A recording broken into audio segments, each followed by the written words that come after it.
queria que você abrisse comigo a sua palavra, tu que trouxe a Bíblia. Mateus capítulo de número 14, verso de número 15. Vamos lá? Enquanto você vai abrindo, porque hoje o nosso tempo está um pouquinho mais corrido, eu já vou começar a ler. Diz assim: ao cair da tarde vieram os discípulos a Jesus e lhe disseram: o lugar é deserto e vai adiantada a hora. Despede, pois a multidão tem que ir para casa, ir para as aldeias e comprar, e elas ainda têm que comprar algo para comer.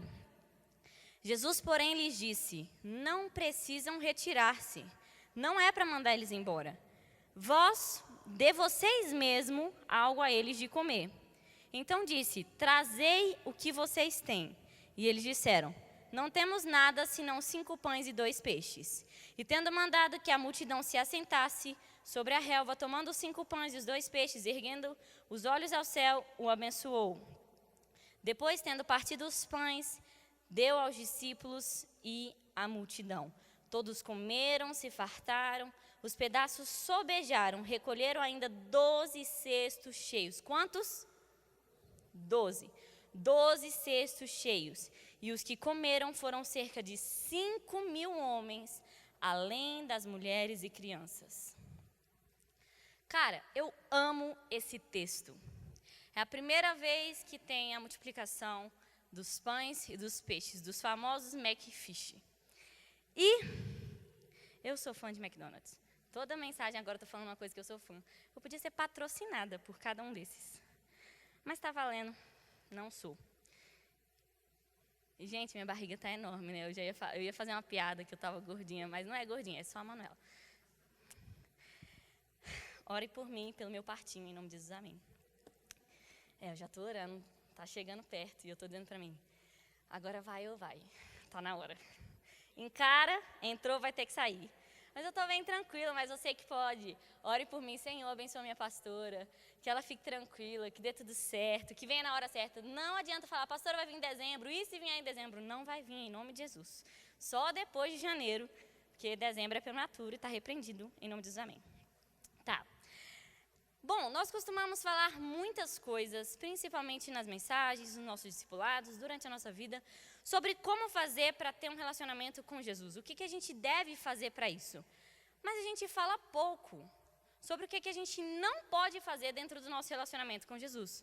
Então, por exemplo, a gente fala sobre orar, sobre jejuar, sobre ler a palavra, sobre o que você deve deixar de fazer no sentido de pecado. Mas eu quero chamar vocês hoje para a gente fazer uma avaliação dentro do teu relacionamento com Jesus, para que você possa ter um ano realmente extraordinário no próximo ano. E eu quero que você diga: Senhor, eu estou disposto a fazer e me posicionar da maneira que o Senhor deseja. Sabe por quê? Porque nesse novo ano, eu não quero que você subestime a presença de Deus, nem que você tire Ele de cena. Nossa, pastora, que palavra, tá doida, eu jamais tiraria Jesus de cena. Será que às vezes a gente não tira? Gente, a gente tira de diversas maneiras. E eu trouxe 3 pontos para falar para você, sobre o que você não deve fazer no relacionamento com Jesus. O primeiro, eu estou lendo todo o livro de Mateus. E eu trouxe 3 pontos com textos completamente distintos, mas eu vou te explicar a conexão de todos eles. Primeiro, eu quero que você repita comigo. Não, na verdade, fala eu, porque a gente está falando para nós mesmos. Eu não posso limitar o que Deus pode fazer. Esse texto que eu escolhi é o texto que a gente leu acima, de Mateus 14, 15 e 21. Cara, nesse texto, Jesus chega lá, ele já libertou os cativos, libertou os endemoniados, ele curou os enfermos, tudo de milagres e maravilhas já havia acontecido. E aí os discípulos de Jesus viram para Jesus e falam assim: Jesus, agora tá bom, libera o povo, porque tá ficando tarde, e a gente não vai ter comida para alimentar esse tanto de gente. Quantas vezes eu e você nos esquecemos de quem é Jesus e queremos limitar o seu poder e dizemos: Jesus, tá bom, o Senhor já fez isso. E esquecemos que Deus é Deus disso e de aquilo. E esquecemos que Deus é poderoso e que Ele tem suprimento completo para as nossas vidas. Jesus não queria apenas alimentar o espírito dele. Jesus não queria apenas alimentar a parte de doenças deles, livrar eles, né? Trazer sanidade, trazer saúde, mas Jesus também queria fazer o pacote completo, ele queria dar a eles também o alimento físico. Jesus não estava precisando liberar eles porque estava tarde, ou porque tinha falta de comida. Mas muitas vezes na minha e na sua vida nós dizemos, tá bom, Jesus já fez isso, agora tinha que eu fazer, né? Então Jesus, libera o povo que eu mesmo vou comprar comida. E nesse momento eu fico pensando, quantas vezes nós somos os discípulos que dizemos, para por aqui. Já fez a sua parte, o extraordinário já foi feito. Mas Jesus é o Deus que pode todas as coisas. Ele faz o extraordinário e Ele também faz o ordinário. Outra coisa que me chama a atenção nesse ponto é que Jesus trabalha com o que a gente tem. Ele diz para os discípulos, traz o que você tem. Muitas vezes eu e você começamos um ano cheio de expectativas para tudo que Deus vai fazer e dizemos, preciso disso, preciso daquilo outro. E o que você já tem, que Deus já te entregou, que Ele pode fazer o sobrenatural e o milagre acontecer. Nesse caso, eles só tinham 5 pães e 2 peixes, tinham mais de 5.000 pessoas, porque só de homem tinham 5.000 homens. Fora mulheres, crianças, fora os discípulos, fora o próprio Jesus, que em corpo terreno também alimentava-se. E aí eles ficam tipo, meu Deus, Jesus não está entendendo, tem gente demais, a gente só tem 5 pães. Quem não está entendendo somos eu e você, que Jesus é Jesus. Que Ele pode todas as coisas. E inclusive pode usar o que eu e você já temos. Jesus diz, manda trazer. Mas eu fiquei pensando, se fosse eu, talvez diria, manda trazer. Quando eu tivesse visto 5 pães e 2 peixes, eu diria, sei lá, se eu fosse Jesus, com todo respeito, multiplique em nome de mim mesmo. Amém. Mas Ele nos dá um grande ensinamento. Além de usar o que a gente tem, além de lembrar para nós que Ele tem suprimento completo e não só um pedacinho dele, Ele vem dizendo, é para dar graças.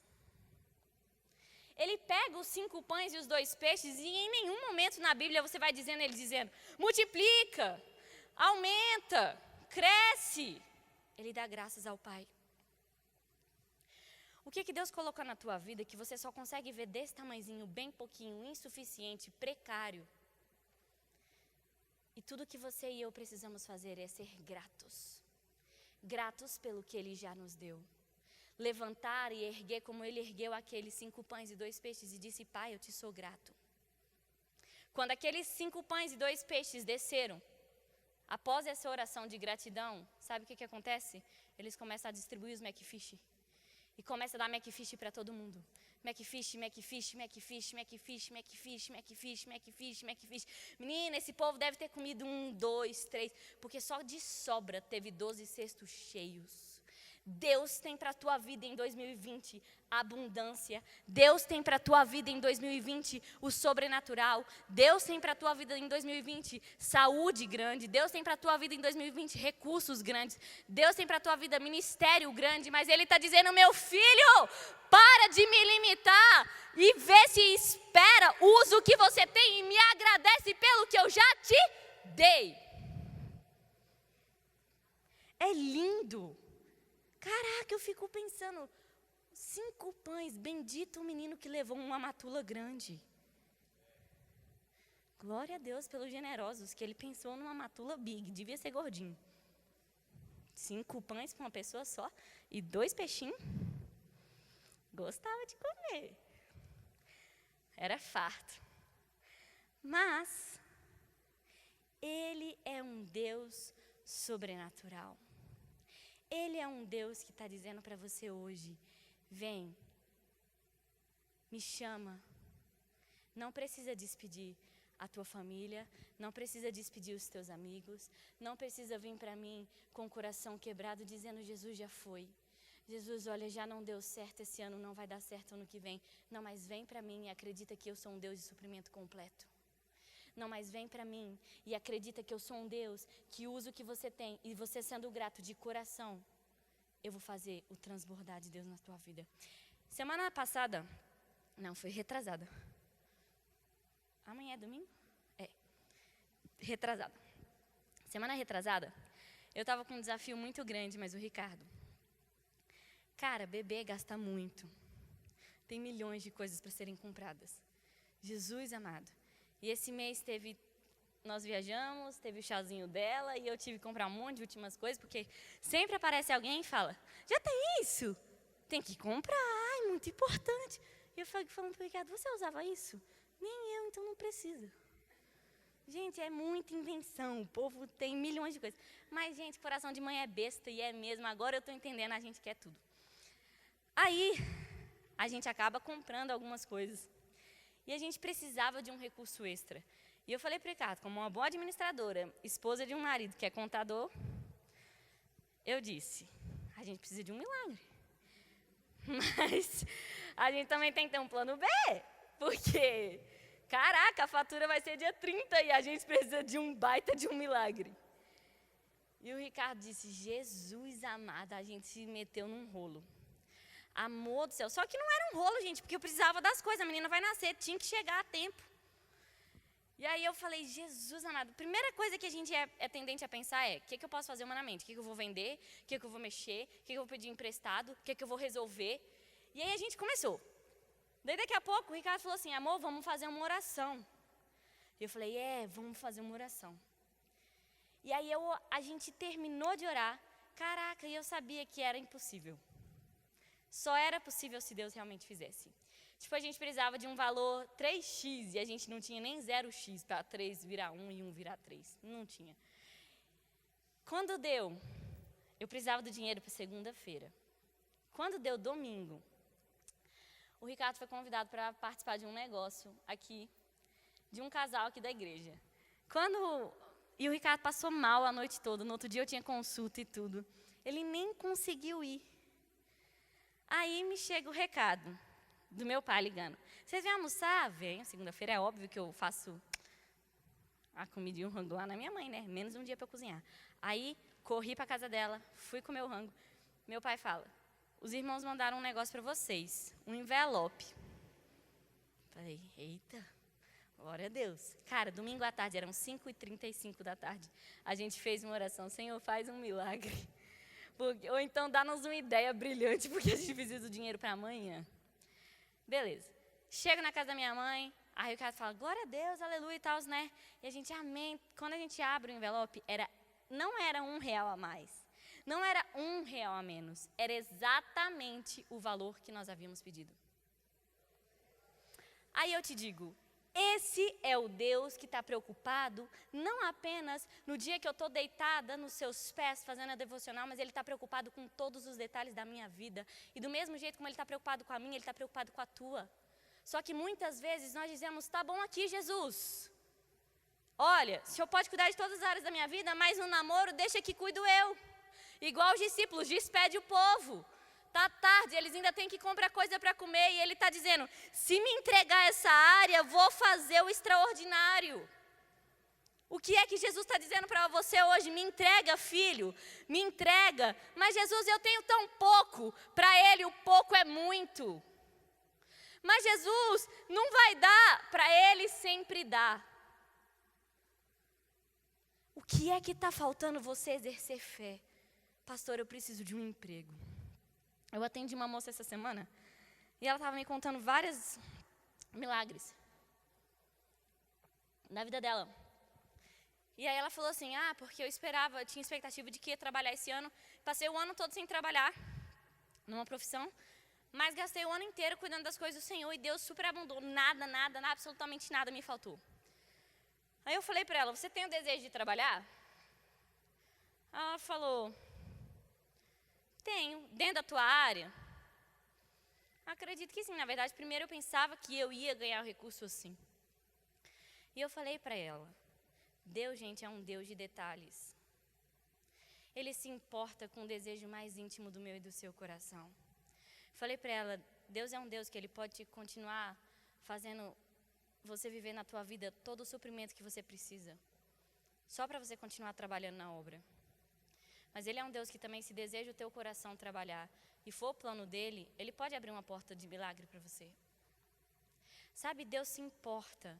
Eu quero dizer para você que nos próximos meses que você vai abrir esse ano de 2020, lembre-se que Deus se importa com os detalhes. Ele se importa se você precisa de alguém, Ele se importa se você precisa de uma cura, Ele se importa se você precisa de um vestibular, Ele se importa se você precisa ainda de um McFish. Porque naquele dia Ele já tinha feito o extraordinário, Ele já tinha curado, libertado, nem tinha médico direito naquela época, gente. O mais impossível Ele já tinha feito. Mas Ele queria fazer do impossível até o mais simples, que era dar um McFishzinho para cada um ir para casa de buchinho cheio. Então Deus está preocupado com você, não é só com o que você está precisando da cura de um câncer. Ele está preocupado do câncer até a meia que você está calçando. Ou a rasteirinha, vai que é menina. A segunda coisa que eu quero dizer para você, além de você não limitar o poder de Jesus, se lembrar de tudo que Ele é, você não pode desprezar o que Jesus fez. Oh, gente, esse ponto, ele me traz tanto confronto. Porque diversas vezes eu e você desprezamos a presença do Senhor. Lá em Mateus, capítulo de número 8, verso de número 34, conta a história de um homem endemoniado. Mas ele não era pouco endemoniado, ele era muito endemoniado. Ele era puro capeta. Menina, ele tinha legiões e legiões e legiões e legiões atacando aquele homem. O bicho ficava nu, atrapalhava a cidade inteira. Se brincar, aquela cidade nunca poderia ser nem turística. Porque, imagina, ninguém queria ir para lá, ninguém queria ir para Gadara, para ir para um lugar onde tinha um cara atormentando no meio da rua. Você levaria seus amigos, seus pais, seus colegas, seu namorado para viajar para um lugar onde chega no meio da rua tem um louco. E louco a gente ainda interna, tem HPAP para isso. E endemoniado, pastora. Ninguém conseguia tirar os demônios daquele homem. Eram legiões e mais legiões que já atacavam ele por muito tempo. Ou seja, aquela cidade era assolada por um problema. Mas aí, alguém passou por lá. Ou alguém. Jesus passou por lá. E quando ele chega, Jesus expulsa todos os demônios da vida daquele homem. E ele volta a 100% à sanidade e saúde. Mental, emocional, física. E o principal, ele recebe a salvação. Ele conhece o autor da vida. Ele conhece aquele que não apenas sarou ele momentaneamente, mas ele conhece aquele que não apenas tirou, mas o possuiu, o preencheu. E dessa vez já não mais com tormento, mas com paz. E aí, sabe o que é que fica me impressionando? É que nesse texto aqui, todo mundo daquela cidade começa a ir atrás de Jesus. O que eu e você pensamos? Todo mundo também quer milagre. Meu irmão, imagina. Chegou Jesus lá, libertou o homem dos capirota pesada. Aí, em vez do povo ir pedir para Jesus fazer o extraordinário, pedir, Senhor, agora abençoa a terra, porque Jesus podia fazer tudo de top naquele lugar. Não. O povo começa a dizer, vai embora, vai embora, vai embora, vai embora. Sabe por quê? Eles achavam que Jesus estava atrapalhando os seus negócios. Quando os demônios saíram da vida daquele homem, pediram a Jesus para possuir os porcos. Os porcos pulam despenhadeira abaixo. Sabe o que acontece? O povo está tão focado na perca dos porcos, tão focado na perca do dinheiro, na perca do que eles haviam focado o seu próprio umbigo. Porque, gente, na boa, não é porque o problema não está dentro da tua casa que não é problema teu. Era problema da cidade inteira. Às vezes eu e você ficamos tão focados no nosso umbiguinho, dizendo, Jesus o concurso, Jesus o marido, Jesus o meu pai, Jesus a minha mãe, Jesus, Jesus, Jesus. E esquece que tem um problemão ao redor de você, muito pior. Jesus podia ter abençoado aquelas terras e eles serem a cidade mais próspera. Jesus podia ter salvo aquela cidade inteira e eles serem livrados da morte e do inferno, que não tem nada pior do que isso. Jesus podia ter feito o extraordinário, Jesus podia ter feito cair barra de ouro do céu para cada um deles. Vocês estão preocupados com um porco? Jesus tem ouro e prata no céu. Se quiser eu faço virar aqui agora, porque ele tinha poder. Quantas vezes eu e você estamos dizendo para Jesus, sai daqui que você está atrapalhando o meu problema, ou o meu negócio. Você está atrapalhando o meu plano. Você está atrapalhando o que eu desejo fazer. Você está atrapalhando o que eu acho que deveria acontecer. Você despreza Jesus? Despreza a presença dele? Você fica sem ele, porque aquela cidade não viu mais Jesus. Nossa, pastor, eu não desprezo Jesus. Será? Será? Aquela cidade podia ter visto muita cura. Aquela cidade poderia ter visto o mais intenso poder de Jesus aqui na terra. Mas desprezaram a presença do Todo-Poderoso. Porque estavam com os olhos como se fossem cavalos tampadinhos no problema de que perdiam os porquinhos. Às vezes você está dizendo, Jesus, perdi um porco. E ele está te dizendo, quem vale mais? O porco ou quem criou o porco? Quem vale mais? O concurso? Ou eu que te dei inteligência, vida e até condição para você passar ou não? Quem vale mais? Eu ou o teu namoro? Quem vale mais? Para de desprezar a presença de Deus. Porque se você começar a desprezar a presença de Deus, você vai ficar sem ela. E sem a presença? Amigo. Sem a presença, cadê as curas? Cadê a libertação? Cadê o gozo? Cadê a alegria de viver? Porque não adianta você ter dinheiro, você ter pessoas, você ter tudo que você até sonha e você não ter o dono da vida morando em você. Não dá para viver a vida sem viver com o dono das regras da vida. Já pensou no joguinho da vida? Amigo, tem várias cartinhas que são super importantes. Podem não fazer você pular de casinha, mas te livram de vários problemas. E eu quero te dizer, Jesus é a carta mais poderosa. Se você tirar ela do baralho, só quem vai se arrepender é você. Muito cuidado, para que no ano de 2020 você não despreze a presença do Todo-Poderoso. Terceiro, você não pode tentar impedir a vontade de Deus. Aqui, eu vou contar um pouquinho da história de um dos homens mais feras da Bíblia. Ele foi um homem extremamente lapidado, porque assim como eu e você, tinha várias dificuldades. O famoso impetuoso Pedrão.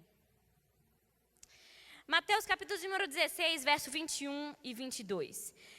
Desde esse tempo começou Jesus Cristo a mostrar a seus discípulos que lhe era necessário seguir para Jerusalém e sofrer muitas coisas dos anciões, dos principais sacerdotes e dos escribas, ser morto e ressuscitado no terceiro dia. E Pedro, chamando à parte... gente, caraca, velho, Pedro era muito inocente. Ou não, ou talvez ele era tipo eu e você, tipo, achava que estava arrasando e ele estava só... Alguém conta para ele que ele não é a Coca Zero. Aliás, que ele não é a Coca Boa, porque Coca Zero é meio ruim. Ele chama Jesus à parte e diz, começa a reprovar o próprio Deus. Tem compaixão de ti. Senhor, isso de modo algum vai acontecer com você. Nossa, pastora, mas Pedro era... Meu Deus, quem Pedro achava que ele era? E quem você e eu achamos que somos quando Jesus diz um plano para nós e nós dizemos, jamais. Mariazinha, minha sobrinha, tem 2 anos e 5 meses. E aquela menina já é convicta do que ela nasceu para ser. Ninguém nunca disse isso para ela. Nunca. Tanto que se você perguntar para o Levi, ele vai dizer policial, bombeiro. Se você perguntar para o que ela quer ser, ela diz patola. Ela tem certeza, gente, que aquela menina tirou isso, sabe? Deus da onde? Ninguém nunca disse, ninguém nunca ensinou. Patola. Daniel começou a receber uma palavra profética e E a pessoa falou assim, essa pequenininha aqui, ó, vai ser médica. Com 2 anos e meio. Sem ninguém falar uma única palavra. Aquela menina vira e diz, nunca. Eu sou patola. E o meu pai fica brincando com ela. Minha filha, você pode ser médica e patola. Você vai ser patola das almas, médica do coração. E ela, não. O Daniel vira para ela, né? Ela fez um desenho bem bonito para ele, só rabiscos. Aí, mas era lindo, gente, todo coloridinho. Aí, ele fala, meu Deus, Maria, você é uma artista. Ela, não, sou patola. Aí eu te digo, quem tem convicção do plano de Deus, meu amigo, está seguro dele. Não fica duvidando. Pedro não tinha discernido o que era a vontade do Pai. Até porque se Jesus desse ouvido para Pedro, nem eu teríamos sido salvas. E nem você. Meu amigo, como é que você discorda do plano divino da salvação? Ah, pastor, ele estava tentando proteger Jesus. Jesus não precisa dar proteção, não. Quem precisa somos eu e você. Sai fora. A gente diz que é crente, que confia no Senhor, aí recitamos, a vontade de Deus é boa, perfeita e agradável. Ah, é? E quando ele te conta o que ele vai fazer e você discorda? Dá uma de Pedrão? Chama ele no cantinho e repreende? Ou simplesmente não aceita, fecha os braços e diz, essa não vai rolar, Jesus. Cara, muitas vezes eu e você somos Pedro. Porque discordamos do plano perfeito de Deus. Não discernimos o amanhã. Eu e você não temos nem conhecimento do próximo minuto. E queremos achar que somos bons o suficiente para dizer para Deus, ai, por favor, isso jamais vai acontecer contigo. Sai fora! 2020 se alinha à vontade de Deus para a tua vida e você vai viver sim, o bom, perfeito e agradável vontade de Deus.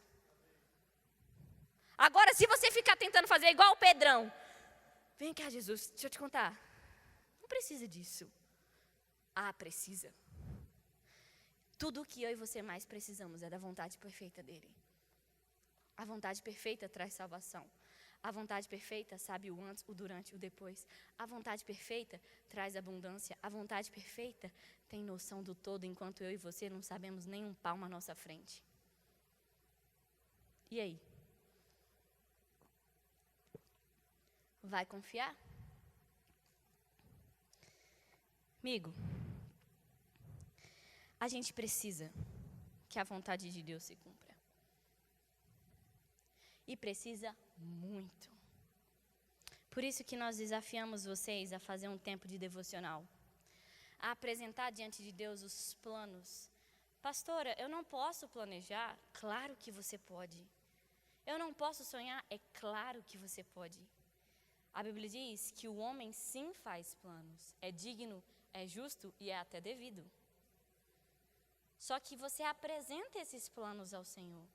E a resposta certa vem dos seus lábios. Então você planeja assim, você sonha assim, você ora, você aplica o sangue de Jesus, você profetiza. E aquilo que se alinha, por isso que a gente jejua. Gente, vocês acham que Jesus queria que a gente jejuasse só para passar fome? Jamais.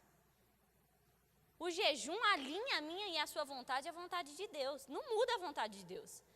A vontade dele é imutável. Mas alinha o meu e o seu coração à vontade plena, boa, perfeita e agradável. Essa que eu e você tanto queremos viver e dizemos que acreditamos, sonhamos, profetizamos com ela. O texto continua no verso de número 23, dizendo, mas Jesus voltando-se disse a Pedro, arreda Satanás, tu és para mim pedra de tropeço, porque não cogita das coisas de Deus, e sim das coisas do homem. Cara, quando a gente não cogita acerca da vontade de Deus, nós não estamos cogitando das coisas do Senhor, e sim das nossas próprias coisas. Por isso que eu comecei dizendo essa mensagem, que você precisava avaliar o teu relacionamento com Jesus. O que é que você está cogitando? Para que você não seja uma baita de uma pedra de tropeço. Para que você não fique no caminho do extraordinário impedindo as águas. Porque às vezes eu e você vamos à igreja e dizemos, Jesus, faz acontecer. Jesus, opera um milagre. E Ele está dizendo, só que você que está impedindo o milagre. Eu já liberei o milagre e eu tenho um milagre para você, só que você não quer aceitar a maneira como eu vou fazer o milagre. Às vezes, uma vez uma menina me perguntou, pastor, é errado os médicos serem usados? De jeito nenhum, gente. Quem criou o médico? Deus. Quem deu inteligência para ele? Deus. Quem deu inteligência para o homem para criar os aparelhos? Deus. Tudo é Deus. Se for através de um médico, não tenha dúvidas. Ai, foi um médico fulano de tal. Que médico fulano de tal? Deus usou a vida dele. Mas sempre é o extraordinário e o poder de Deus. Sempre. E você não precisa duvidar disso. Sempre. Agora, não queira ser pedra no caminho.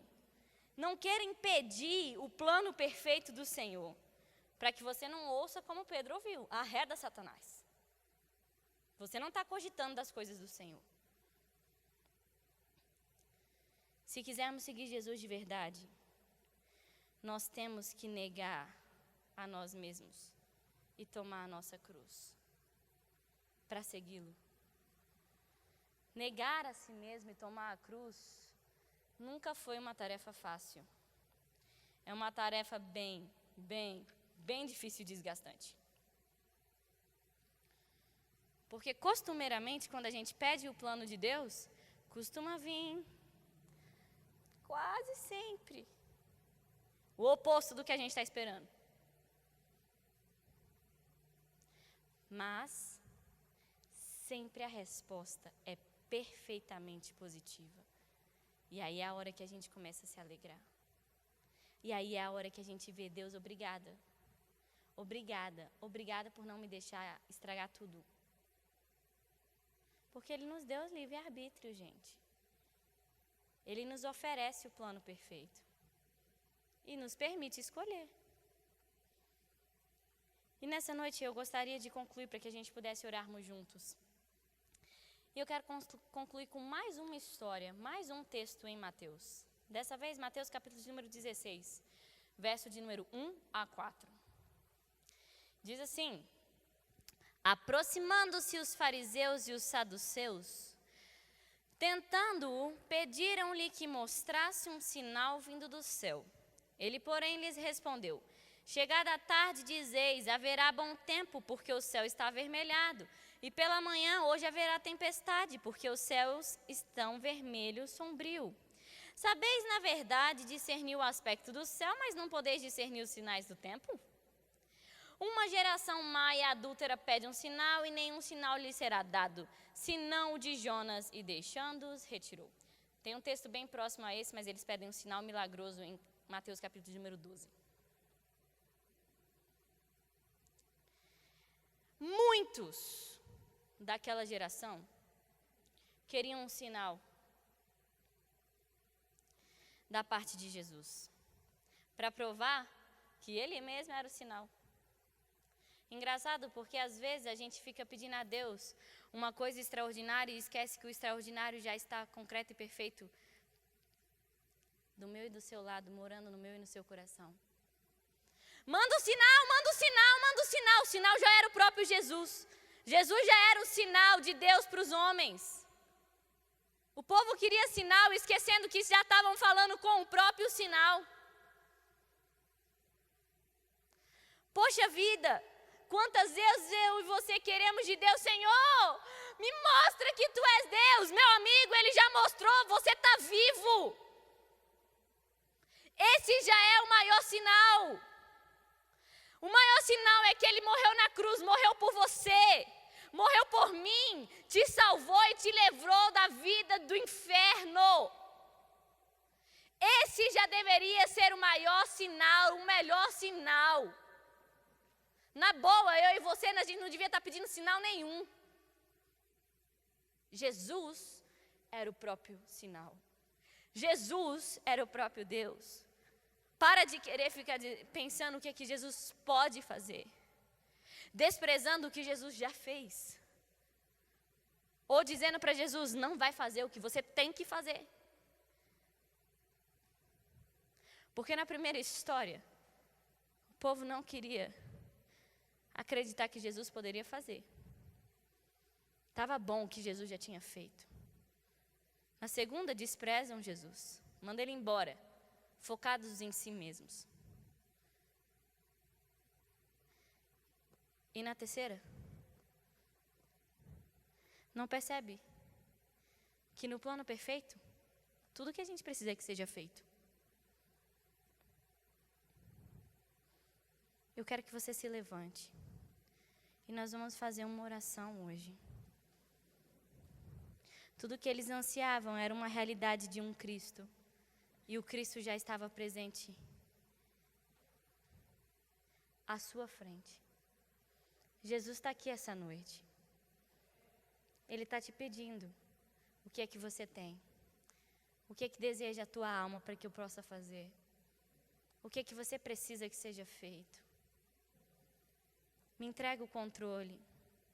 Não despreze a minha presença. Não precisamos de prova de que Jesus pode. Precisamos amá-lo e crer nele como Senhor e Salvador das nossas vidas. Confiar as nossas vidas a Ele e crer que o sobrenatural Ele o fará. Jesus é o maior e melhor sinal que eu e você precisamos.